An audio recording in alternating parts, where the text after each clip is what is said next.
You guys need to check out these class setups right now. I've never done this before. I've always usually shown one class setup at a time, but I think it's about that time of the year where I'm going to share all of my top 5 best class setups for the M4A1, because with the new loadout system this year, you can really make up your weapon however you want it to, depending on what your playstyle is. And I pretty much got everything for somebody right here. So whether you're an aggressive player, stealthy player, or you're a reserved player, or you like playing Warzone, I got some class setups that I could definitely share with you, and I know you guys are going to enjoy these classes. This is going to be a bit of an experimental video, and if you end up liking this video, feel free to drop a like at the end of this video and request what top 5 class setups that you want to see for other weapons in the game. So let's just get this thing started. So my first M4A1 class setup is going to be a 2-shot M4A1 class setup. This one is personally fun in my opinion. For my muzzle, I'm running that monolithic suppressor. Now the reason why I'm running monolithic suppressor, because you're only going to get 10 rounds in each magazine, so it's really important to stay as stealthy as you possibly can, because you do not want multiple enemies facing you at a time. Let's talk about the SOCOM rounds. So the SOCOM rounds adds more damage as well as more range. The highlight of this is that it actually does increase that damage enough. Now the main key component to this 2-shot class setup is that you must use stopping power. If you're not using stopping power, you're not going to get that 2-shot kill. So moving on for rear grip, I'm using stippled grip tape. This is going to give us more aim down sight speed as well as sprint to fire speed. You need to have the jump on your enemies, especially since we're running with such little rounds in each magazine. You definitely need to have the upper hand in those gunfights. For our perk, we're using the fully loaded perk. This is very important and essential to this class setup. Yes, you can run munitions box if you want to, but I really don't recommend that, because you're gonna find yourself out of ammo before you can even earn your munitions box. So having the fully loaded perk definitely does help you out a ton. Moving on to the optics. So the reason why I put an optic on this one, and I chose specifically the Cronin because it's just personal preference. You know, you can use either this one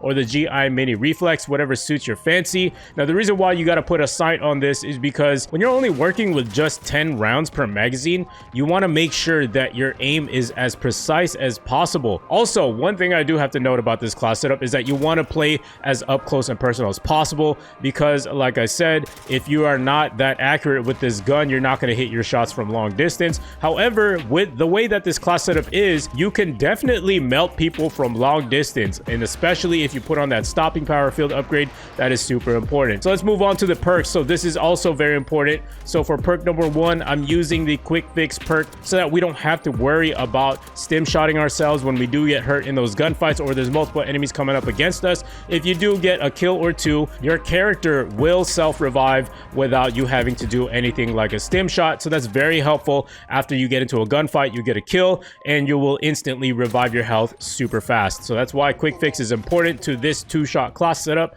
Then for perk number 2, we're running with Ghost. Like I said earlier, you want to stay as stealthy as possible. There is nothing worse than being exposed on the minimap or the compass when you've got multiple enemies coming at you and you only got 10 rounds to work with. And I would highly recommend flanking around the map instead of just going head on against your enemies. For perk 3, we're using tune-up so that we can earn our field upgrade a lot faster, and with each kill you will earn that field upgrade that much faster. All right, so that about wraps it up for this 2-shot M4A1 class setup. Now let's move on to our next class setup. Now if you guys didn't know, you can actually make different variants of the same weapon if you want to. As you can see here, I have stealth, all around, and aggro, which also stands for aggressive. Now let's go move on to the stealth M4A1 class setup. This is one of my favorites. It's a pretty fun class setup. It has a really fast mobility and you can run around the map really quickly, and it's really great for flanking and staying stealthy, which is my primary playstyle and why I like it a lot. So for the barrel, we're running with the FSS 12.4-inch Predator. This is going to give us sound suppression as well as aim down sight speed. Another thing that you have to take into consideration is that you want to play as up close and personal as possible. Try to close that gap between yourself and the enemies. For optic, we're running with the Cronin LP945 Mini Reflex. You don't have to put a sight on this. If you want to, you can always remove the optic and you can put on the fully loaded perk so that you don't have to worry about reloading as much. So that's something to consider as well, and you will be reloading your weapon pretty constantly. Now for stock, we're running with the no stock attachment, one of my favorite attachments in the game because it gives you more movement speed, which is going to be important to get around the map faster,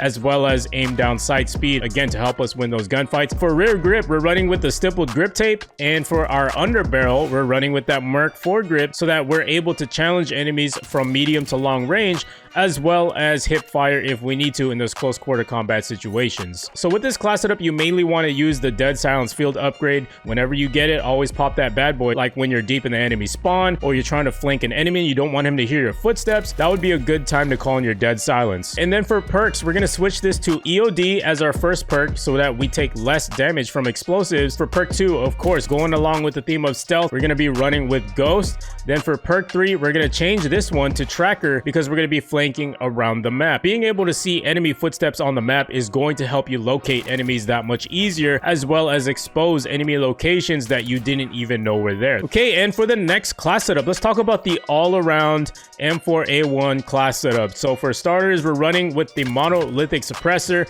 This is going to help us stay as stealthy as we possibly can. It's going to make sure that our weapon does not get seen on the enemy compass whenever we're firing our weapons, and it also gives you a damage range increase. Then for our barrel, we're going to be running with the Corvus custom marksman barrel. This one's going to give us more damage range, bullet velocity, as well as recoil control. Now there is a con of aim down sight speed as well as movement speed, so you definitely want to keep that into account, that you don't really want to rush way too hard with this weapon. You want to make sure you're pre-aiming around every corner, around every line of sight. Always assume that there is an enemy there, so that way you're never caught by surprise. We do have the attachment no stock once again to help mitigate those cons, and it's going to give us more movement speed as well as aim down sight speed. For rear grip, we're running with stippled grip tape, and for our ammunition, we're going to be running with the 50 round magazine. That way we can put in more shots in case we do get into situations where we go up against multiple enemies at a time, or if we're engaging in long range combat and we're not able to hit all of our shots. 50 round mags is definitely sufficient enough. The reason why I don't put on the 60 round mags on this specific class setup is because I do notice that movement speed reduction. It just felt way too sluggish for this class setup specifically. And as far as perks go, they are going to remain the same. You can run EOD, Ghost, and Tracker. Moving on to my aggro class setup. This is the aggressive M4A1 class setup.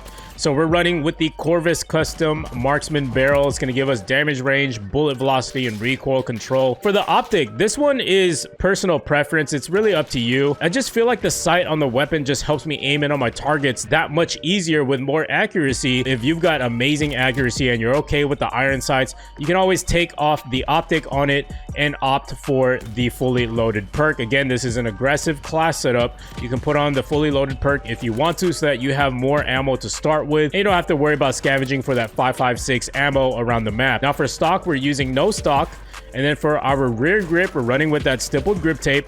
And for our ammunition, we are running with the 50 round magazine. Since this is an aggressive M4A1 class setup, the perks are going to be switched just a little bit. So with perk 1, you do have some flexibility here. You can either choose EOD or kill chain or quick fix. If you're an above average player and you are confident enough to get those kill streaks, I would definitely run kill chain. And then for perk 2, you can run with restock, so that when you're rushing around the map aggressively, you're always going to stay stocked up on your C4s as well as your stim shots. Restock is actually going to help you a lot in many different types of situations. Or if you want to, you can run with hardline. If you pair that up with kill chain, it's a very deadly combination. And for perk 3, if you're going to choose restock, putting on shrapnel is definitely a good idea, so that you can always have 2 C4s and 2 stim shots all the time throughout the match as you're playing. This is very handy for when you throw a C4 at somebody and they're running that EOD perk. You may not get it the first time, but you could always toss a second C4 to be able to get that kill. Now for the final class setup, this is my favorite M4A1 Warzone custom loadout. So let's talk about this really quick. For our muzzle, we're running monolithic suppressor. It's important to stay as stealthy as possible in Warzone. Sounds are just super loud when you're firing your weapon, and nearby enemies are going to hear where you're at and try to track you down. So that's why having monolithic suppressor is going to be very helpful in avoiding those kind of situations. And for our barrel, this one is optional. It really just depends on you yourself as a player. I personally like the Corvus Custom Marksman because it gives us everything we need for Warzone without really too much penalty of the aim down sight speed and movement speed. Now, if you could deal with the aim down sight and movement speed, I would definitely run with the stock M16 Grenadier, because This one's going to give you the max amount of damage range as possible, as well as bullet velocity, and the recoil control is going to be huge for controlling that recoil when you're getting into those super long range gunfights in Warzone. But for me personally, I find the Corvus Custom Marksman to be okay for me. Now for our optic, again, I'm using the Cronin LP945 sight on this gun. You can choose whatever you want to, but I feel like this is sufficient enough. Now for our ammunition, we're running with 60 round magazines this time. Now, you know, aim down sight speed and movement speed is not all that important in Warzone. What's more important is your range, bullet velocity, as well as how much ammo you have in your reserve, because you're going to be firing your weapon a lot and you're going to find yourself in situations where you're out of ammo. So having as much ammo to begin with is going to be very important. Now here is another optional attachment. You can put on the operative foregrip. This one's going to help you with that recoil control. Like I said, again, you're going to get into a lot of long range gunfights, but if your aim is okay and you're good at controlling recoil, take off the underbarrel and put on the fully loaded perk. You know, this is going to help you out, especially if you don't have enough money for a munitions box. I would definitely run with the fully loaded perk. So for our secondary, we're running with the RPG. Now, the reason why I picked this one is because a lot of people love using vehicles in Warzone. You can pretty much get a squad wipe with just a single RPG. It's really great, especially in end game situations. If people are camping in a house, you can just pop that bad boy inside through a window and you'll be able to get multiple kills at a time, or just down a lot of opponents at the same time. Now for perks, we're running with Cold-Blooded. Cold-Blooded, I feel like, is one of the most useful perks that you can use in Warzone, because you're undetectable by people using thermal sights as well as AI targeting systems. So this is very important. Now for perk 2, you must absolutely use Ghost. People always buy UAVs all the time, so this is definitely going to help you stay as stealthy as you possibly can. Then for perk 3, I do recommend using Amped, so that you can switch your weapons a lot faster, and this goes hand in hand with the RPG so that you can reload a lot faster, and it's going to give you a really good advantage. Also, you can use your C4 that much faster. You can toss it a lot faster and use your equipment faster, like put down a munitions box, throw a C4. Now for lethal, I'm still using a C4. This is very helpful to just toss through windows, damage the opponent a little bit, and then go in for the kill. And then for tactical, I'm running with stim shot. Now this is optional, just depends what you're playing. If you're playing solos, I would definitely trade the stim shot for the heartbeat sensor so that you can see where opponents are, especially in the beginning stages of the matches before everybody gets their ghost perk. And then later on throughout the game, you could definitely switch that out for stim shot if you do find it. But if you're rolling with a squad, I would definitely recommend putting on stim shot. A stim shot could definitely save your life, especially if you're caught up in the storm. Save it to the very last second when you have very little health left and you're running through that storm. Then pop that stim shot and then it'll give you that much more to be able to get out of that storm. So yeah guys, these are my top 5 M4A1 class setups. Make sure to leave a like on this video if you want me to provide more top 5 class setups for different weapons in the game, and leave some comments down below for some suggestions on which exact weapons you do want to see, and subscribe if you're new around here. I would really love it if you could join Turbo Nation. We are on our way to 90,000 subscribers. I cannot get there without the help of you guys, and I really appreciate all the support you guys have been showing on the channel lately. It really means a lot to me. So yeah guys, I will see you guys in the next video. Peace.